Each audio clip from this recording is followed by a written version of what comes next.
En los laberintos de la ciudad y de las páginas, los dos minotauros.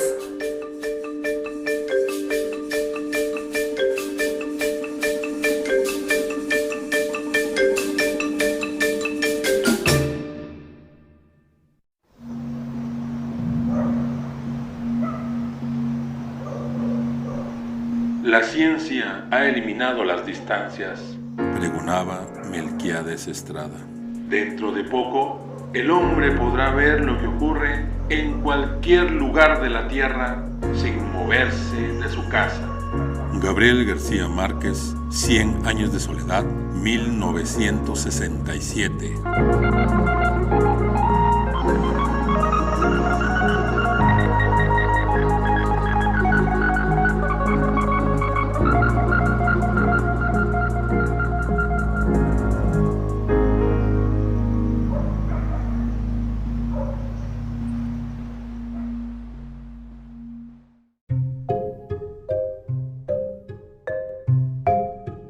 Un insecto ha comenzado a caminar por el muro de la habitación. El anuncio fue que debíamos trabajar desde casa. Le llamaron cuarentena. Nos despertamos esa mañana conscientes de que era lunes y aún estábamos en casa. Evitamos el tráfico y la tarjeta del check-in, pero ahora videotrabajamos, solitarios, y frente a una pantalla vemos el mundo, como bien lo predijo Melquiades Estrada. Tratamos de mantener nuestra comunidad en línea, pero no sabemos si para no olvidar lo que somos o porque somos seres inevitablemente de contacto físico. Un año después, algunos seguimos así. Sean bienvenidos, estimados escuchas, al cuarto episodio de Los Dos Minotauros. Pedro Guillén, bienvenido. Dani Muracue, como siempre, muchísimas gracias por la invitación. Y estimados escuchas, encantado de caminar a su lado por este laberinto. Fíjate, Dani, que el tema de hoy me entusiasma bastante. ¿En qué se relacionan la literatura y la enfermedad? Cuando me propusiste el tema en aquel café, inmediatamente pensé en la pandemia y me dije, ¿cómo puedo relacionar la pandemia con la literatura?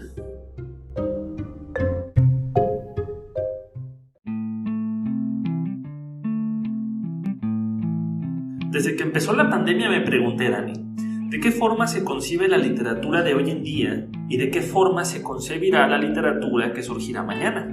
Me explico mejor. Esta nueva realidad pandémica es una realidad de cuerpos cortados. El cubrebocas, las videollamadas, las caretas, los guantes. ¿Tú has visto en una clase virtual el cuerpo completo de un docente o de un expositor, de un catedrático? No.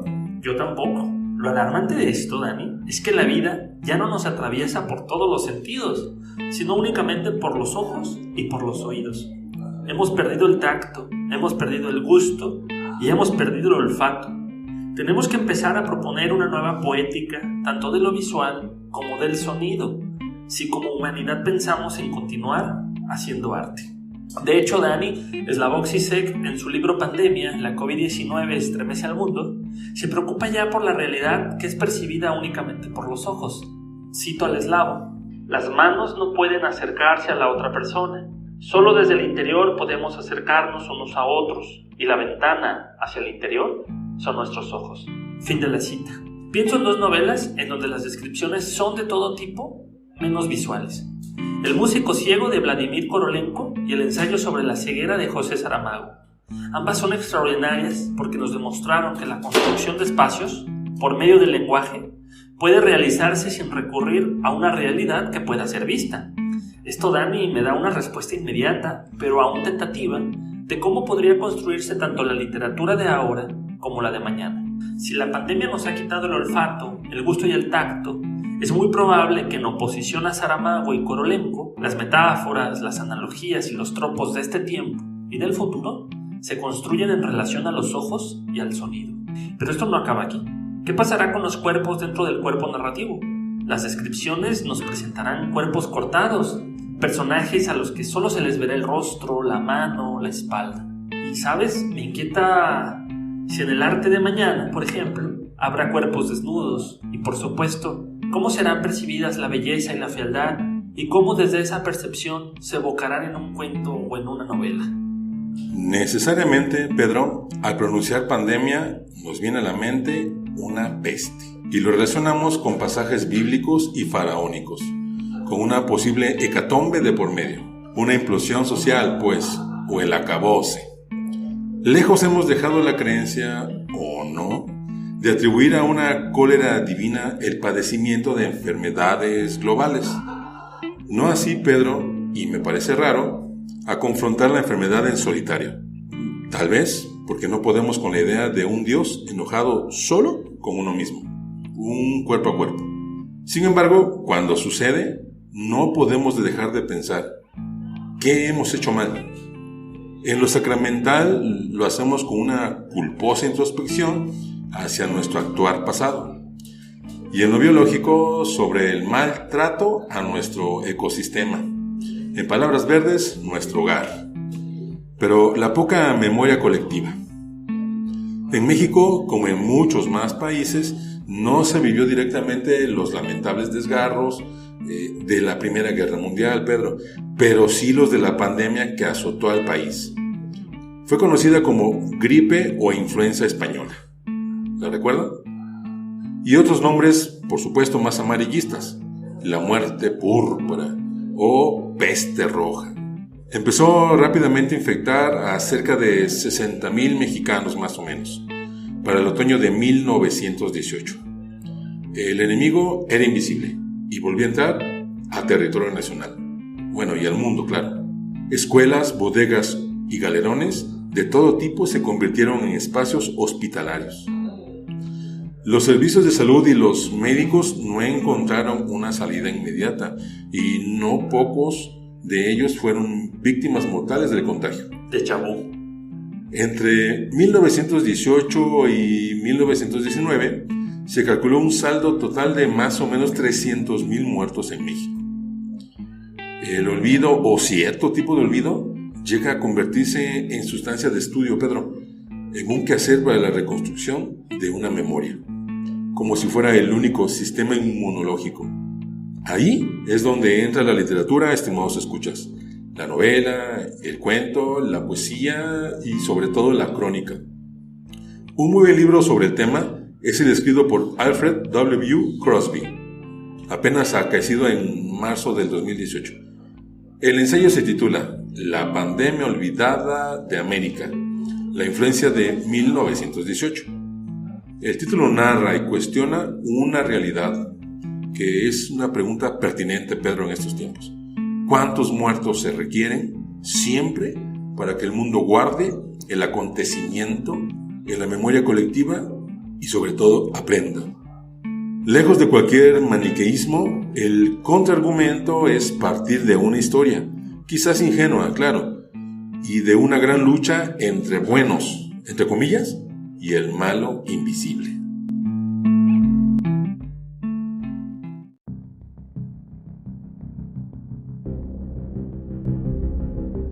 Fíjate, Dani, que hice una pequeña lista sobre libros y autores que hablaran sobre enfermedades. En esta búsqueda descubrí personajes con patologías interesantísimas, como aquel hombre que confundió a su mujer con un sombrero, o como aquel veterano de guerra que tras haber perdido la pierna izquierda le decía a los doctores que él podía caminar perfectamente. Leyendo algunos artículos de Andrea Cotto, espero haberla pronunciado bien, esta investigadora chilena que ha dedicado su vida al estudio de la literatura y la medicina desde un enfoque biopolítico, me encontré con una pregunta detonadora. ¿En qué se relacionan la literatura y la enfermedad? Una de las respuestas que propone, que me encanta por cierto, es que tanto la literatura como la enfermedad operan dentro de un cuerpo. La literatura, por su parte, tiene un corpus en el que los autores trabajan sus ideas, por lo que podemos pensar en este cuerpo como una materia viva que transmite un mensaje. Por otro lado, la enfermedad es una escritura sobre el cuerpo. Creo oportuno parafrasear algo de lo que esta autora dice.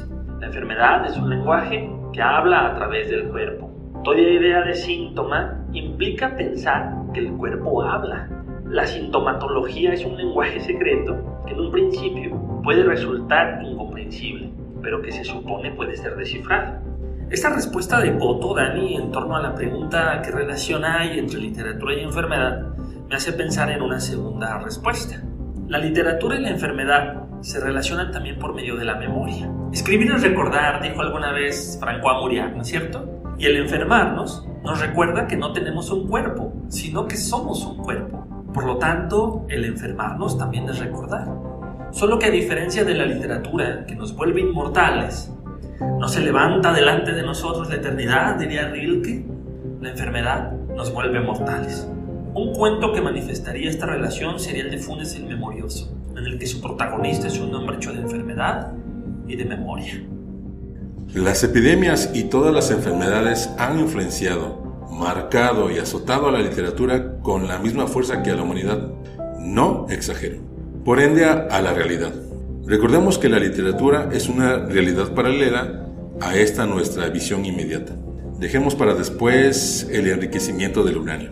Los libros cuyo tema central son enfermedades y plagas es larga y también me atrevo a decir que inservible, o así lo demuestran los hechos. Me explico.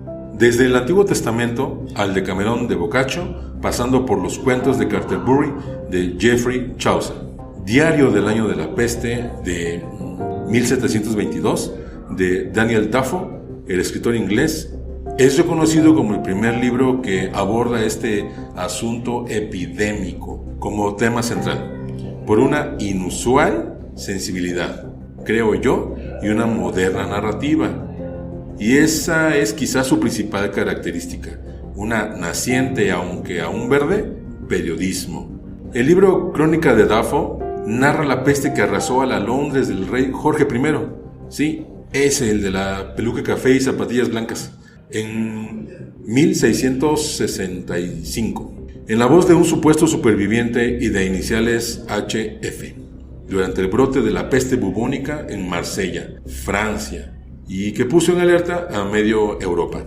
Y es que, estimados escuchas, Pedro, los fenómenos naturales y epidemiológicos no se tapan con un dedo, no pasan desapercibidos a la reflexión, no deben.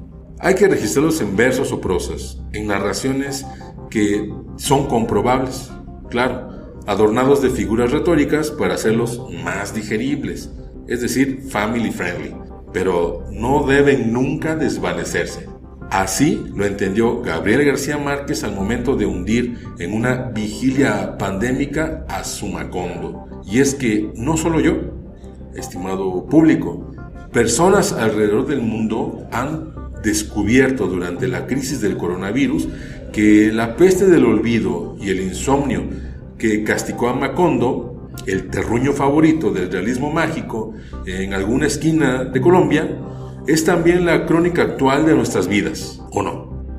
En estos tiempos, cuando parece que vivimos en un Macondo global, muchos lectores acuden a 100 años de soledad como si fuese un libro de profecías para comprender el mundo en el que vivimos y sobre todo en el que viviremos tras la pandemia. Opinó para el New York Times el académico español Álvaro Santana Acuña, especialista en la obra del Gran Gabo. En pleno fulgor surgen paráfrasis de otros títulos bastante predecibles a los cuales acudir en busca de resignación o comprensión. El amor en los tiempos del COVID-19. Si algo es cierto con esta pandemia, Dani, es que el mundo se detuvo.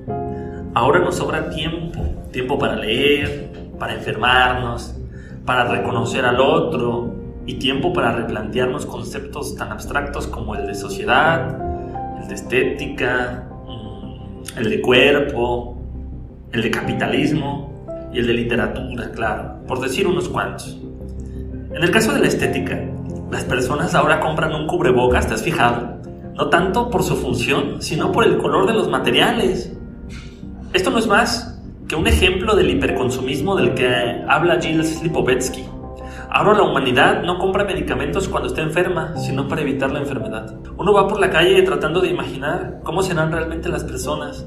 Tienes los ojos de ellos, pero no su rostro completo. Nunca pensé que la nariz o la boca fueran tan importantes para la configuración de la estética en el individuo. Lo terrible, Dani, viene cuando ves a esas mismas personas que ya te habías imaginado de una u otra forma sin el cubrebocas puesto. La mayoría de las veces la decepción es inconmensurable, vaya que me ha pasado. Esto debería recordarnos lo que ha dicho la literatura desde siempre en nombre de la belleza. A menudo la gente piensa que solo existe lo que puede ser palpado con las manos. Únicamente existe lo que no puede ser visto, ni oído, ni palpado. Eso que llamamos nuestro yo, es decir, nuestra alma. Estas palabras del gran Tolstoy, que me parece son tan vigentes ahora, se oponen al consumo de los cuerpos. Aceptémoslo, Dani, como sociedad estamos acostumbrados al consumo de cuerpos, acción que las redes sociales y el internet han intensificado en gran manera. Esta pandemia nos ha menguado un poco este consumo, que en algunos casos se ha tornado enfermizo. Debemos aprender que los cuerpos, con o sin cubrebocas, pasarán. Solo el alma fue, es y no dejará de ser nunca. Insisto, tan profunda será la literatura que se escribirá cuando la pandemia termine. ¿A qué reflexiones llegarán los autores de esos tiempos? La estética se definirá finalmente en torno a lo que Tolstoy llamó lo impalpable, o seguirá definiendo a los cuerpos como siempre lo ha hecho. Si algo tienen en común la literatura y la enfermedad, es que ambas atraviesan el alma. Cómo cada ciudad, de ser bullicios humanos, se convirtieron en guetos mártires. Recluidos ya por 12 meses, Pedro, por estas fechas, claro que con capítulos incrédulos en desobediencia, lo maravilloso sucede a cuestas. Hemos regresado a leer, pero además, clásicos. La peste, del escritor argelino nacionalizado francés, Albert Camus, ha retomado nuevos bríos. El periódico francés Le Monde reportaba el 3 de marzo del año 2020, pasado, Pedro, en los días de la génesis de la pandemia, que esta obra de Camus había obtenido desde el principio de la pandemia un éxito de venta espectacular en algunos países. En Italia, según el periódico italiano La Repubblica, la novela pasó del rango 71 al número 3, si no me equivoco, en una portal de venta de libros en línea. Yo mismo la compré para releerla en enero del 2020, con las primeras noticias desde Wuhan, China. No hay que olvidar que son los libros los que de alguna manera configuran nuestro pensamiento y nuestro modus vivendi. La novela publicada en 1947 en la posguerra mundial, al parecer le ha dicho a nuestros lectores, a mí, a varios, en sus líneas, cómo superar las tensiones y crisis de la vida, como si fuera un auténtico manual de supervivencia, que mediante su lectura nos ayuda a reflexionar y proyectar. El narrador, el doctor Bernard Rieu, cuenta como testigo depositario de varias confidencias numerosas, el ambiente que se apoderó de Oran, ciudad entonces francesa de Argelia. Oran, desde un principio descrita como una ciudad con un cariz extraño, más o menos así, Pedro. Una ciudad sin palomas, sin árboles y sin jardines, donde no puede haber aleteos ni susurros de hojas. Cuando sucumbió repentinamente en los años 1940 y tantos, porque el año está sin precisar, a ese tremendo azote que es la peste, de ciudad abierta y trabajadora, se convirtió en un gueto mártir. La mañana del 16 de abril, el doctor Bernard Rieu, al salir de su habitación, tropezó con una rata muerta en medio del descanso de la escalera. La ciudad quedó recluida en un confinamiento absoluto por un lapso que habría de durar más o menos 10 meses. ¿Te suena parecido? ¿Cómo no sentir magnetismo por la naciente vigencia de esta obra? ¿Cómo no estar impactado por un relato que describe con precisión lo que vivimos estos últimos meses? La intensidad y veracidad de La peste obedece a algo, creo yo. Camus, natural de Argel, de familia franco-española, afincada en Francia, vivió desde 1941, un año pues, a 1942, en la ciudad de Oran, la ciudad que el narrador evoca con tanta precisión.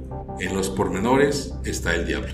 Descripciones físicas, relatos a detalle de los requisitos sanitarios, las consecuencias del confinamiento, la ignorancia y las dudas de las autoridades médicas y administrativas, por supuesto, así como la llegada paulatina y tan esperada de la desescalada.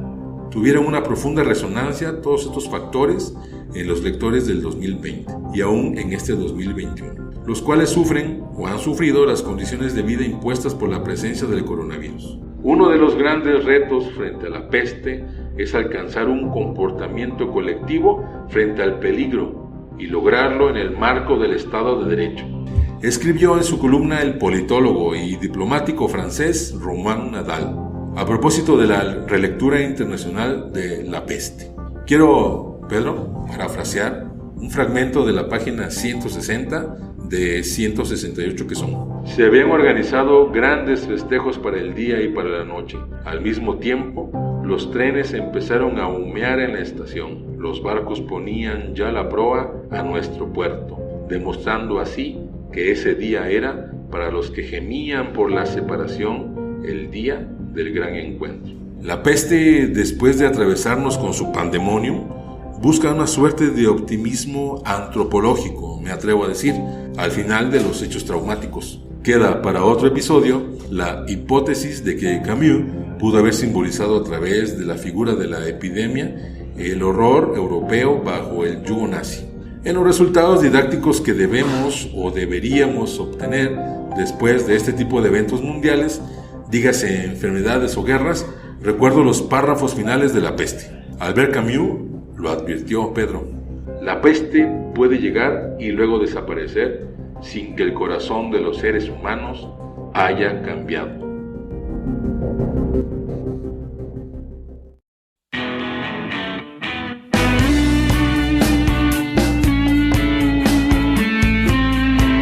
Estimado público de los Dos Minotauros, ahora los invitamos a escuchar una canción bastante acertada con el tema de hoy. Atención a la letra. Integrada en el álbum debut El Fuego de la Noche de 1996. La Barranca es una agrupación mexicana considerada de culto y calificada como el rock maduro de México. Del compositor y guitarrista José Manuel Aguilera, El Síndrome. Voy a pedirle al mar que devuelva tus sueños muertos y los castillos que hiciste en la arena. Voy a pedirle al sol que caliente los pensamientos para que floten de nuevo en el aire.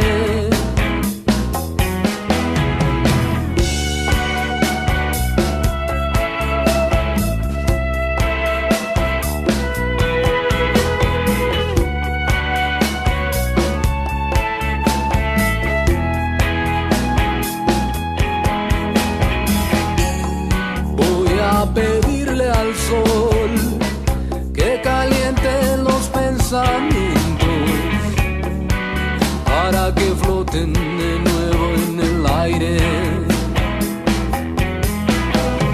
Y verás la luz cuando el síndrome se vaya, no habrá nada más que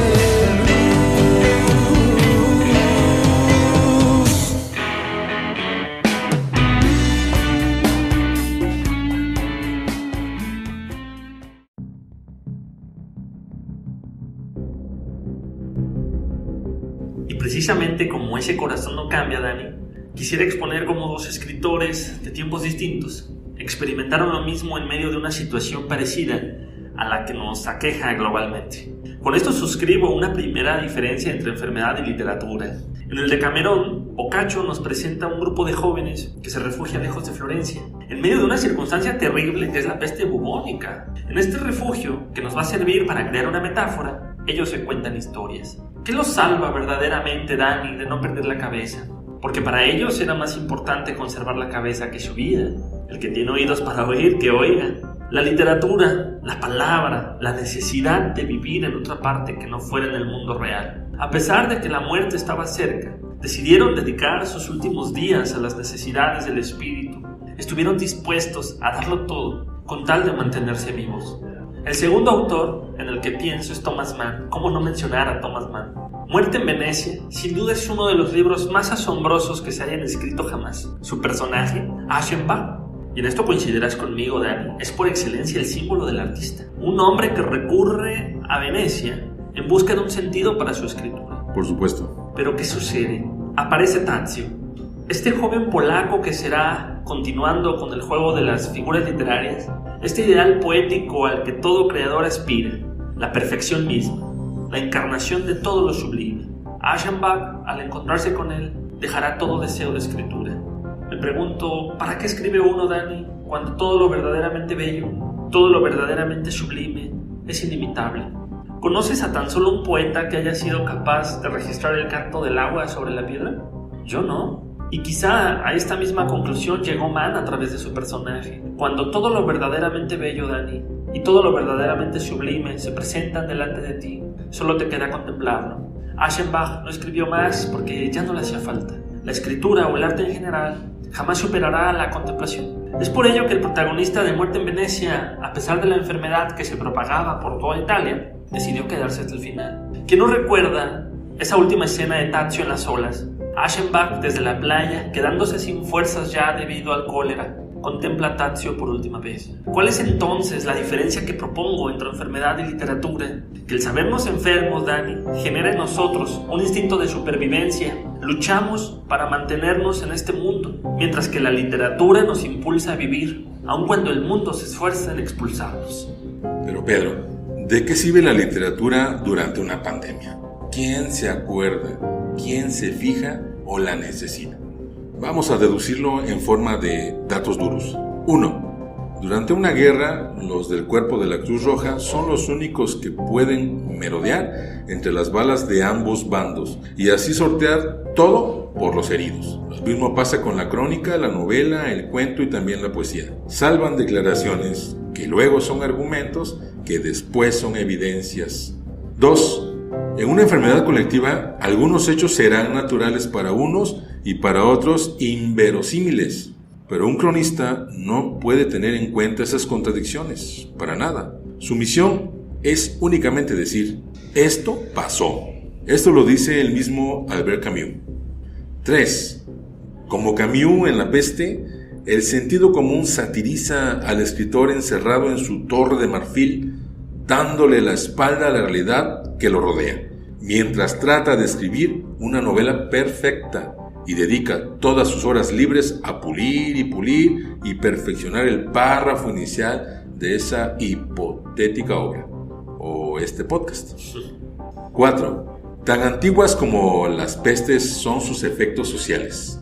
El miedo racional o el pánico ataviado de compras sin control. El resultado de la era de la posverdad, que es el exceso de verdades en la web para desinformar sobre lo que pasa en realidad, la discriminación hacia los enfermos, que ojo Pedro, los enfermos, quienes de ser amigos cándidos y familia, en un tris pasamos a ser repugnantes terceros, y con ello la humanidad es menos humana. Y también de quienes los cuidan, doctores, enfermeras, camilleros, intendentes y demás trabajadores por igual. La incompetencia de las autoridades también para contener la enfermedad. Las diversas teorías de la conspiración que ahondan sobre el origen y la naturaleza de la pandemia. La incertidumbre colectiva también, que crece con la espera exigua, eso sí, a lo largo de los meses. Y finalmente, el grosero aumento de la pobreza por las crisis económicas. Y sobre todo la avalancha de decesos en aumento como si fuera una riqueza, pero inversa. Y 5, última y más importante. ¿Y por qué alguien tiene que hacerlo, Pedro? La literatura, con algunas de sus plumas o con todas, de preferencia.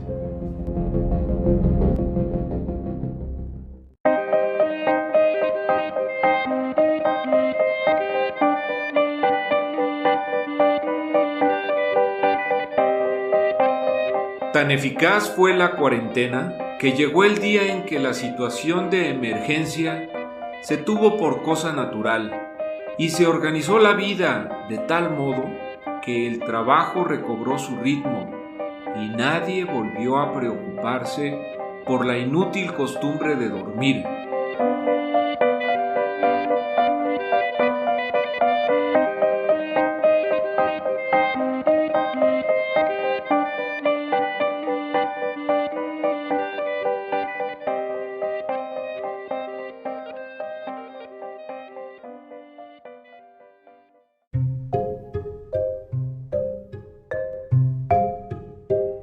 gustó mucho esto que dijiste de la discriminación hacia los enfermos. Las enfermedades, sean del tipo que sean, tienden a aislar a los pacientes, los marginan. La literatura está llena de personajes marginales, aislados. La lista empezaría por obvias razones con Gilgamesh. Pienso además en el Quijote, en los Siete Locos, en Bartleby, en Madame Bovary, en Jean Valjean, en Macbeth, la Gitanilla, etc. Aquí la pregunta que me hago y que le dejo a nuestros escuchas es: ¿somos egoístas e indiferentes por miedo al contagio? ¿O somos egoístas e indiferentes por naturaleza? Si contestamos desde la enfermedad, contestaremos con el primer razonamiento. Pero si contestáramos desde la literatura, oh Dani, cuánta verdad. Aquí mi conclusión. Más de medio siglo después, la literatura permite al escritor agudo llegar a sus lectores de hoy como si fuese un cronista de nuestra pandemia actual. Hoy mismo, Pedro, se están forjando todas las crónicas que serán los textos definitivos en medio siglo. Sí, escucharon bien, medio siglo. Y justo porque no sabemos quiénes serán esas plumas, se necesita de todos los registros posibles para no olvidar. Y para eso, novelas, poemas, cuentos, pero también videos, audios, fotografías, etc. Todos hacemos la crónica. El tiempo ya no nos compete.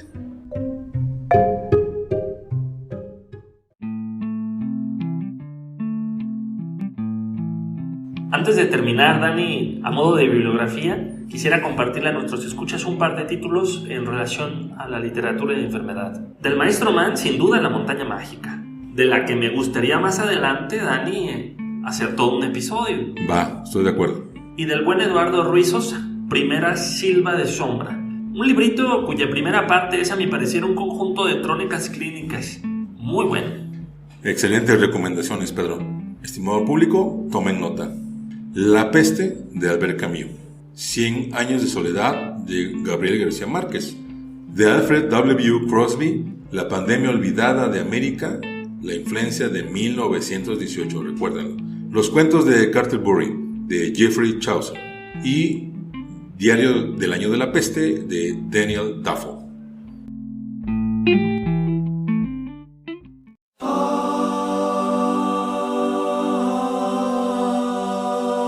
Ahora sí, gracias a todos los que están escuchándonos en cualquier parte del mundo. Dani, como siempre, muchas gracias por el espacio y la oportunidad. Pedro, gracias. Un placer cavilar el tema una vez más. Y mientras esperamos a que el Melquiades de nuestros tiempos haya descubierto el gran remedio definitivo contra la enfermedad, la primera cura, estimados escuchas, quizás sea la esperanza. Gracias por su atención y hasta el próximo episodio. Por cierto, el insecto ya casi llegó al techo.